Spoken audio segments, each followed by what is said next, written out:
ফিরে এলাম বিরতির পর। এবার আমরা যেদিকে চোখ রাখবো, বিজেপির মহিলা মোর্চার উদ্যোগে হ্যান্ডলুম ডে পালন করা হয় এবং এই অনুষ্ঠানে উপস্থিত ছিলেন মহিলা মোর্চার সভানেত্রী মিমি মজুমদার সহ বিজেপির অন্যান্য সদস্যরা।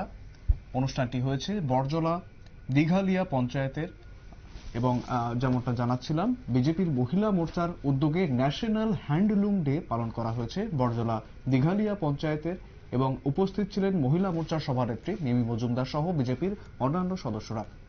তারা ঠিক কি জানাচ্ছেন শোনাবো। থেকে উনি এটার সূচনা করেছেন।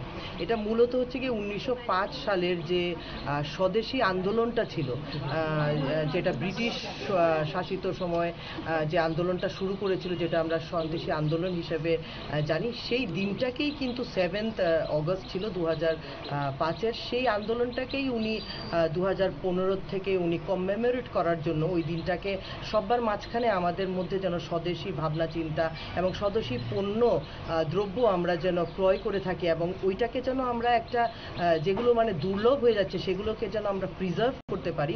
এর জন্যই আমাদের প্রাণপ্রিয় প্রধানমন্ত্রী 2015 থেকেই হ্যান্ডলুম ডে হিসেবে এটাকে সেলিব্রেট করার জন্য সবার কাছে আমাদের কাছে আবেদন রেখেছেন এবং মূলত এই সেলিব্রেশনটা হচ্ছে কি তাঁতিদের জন্য।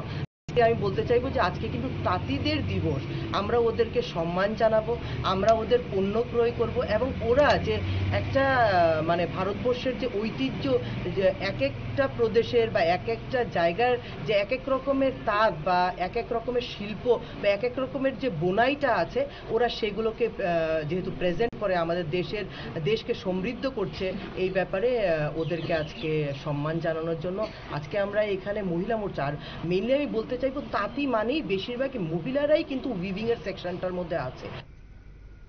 একেবারে শুনলেন তিনি ঠিক কি জানাচ্ছেন। তাঁতিদের সম্মান জানাতে আজ এই ন্যাশনাল হ্যান্ডলুম ডে সেটি পালন করেছে বিজেপির মহিলা মোর্চার সদস্যরা। ফিরে আসি একটি বিরতির পর, সঙ্গে থাকুন।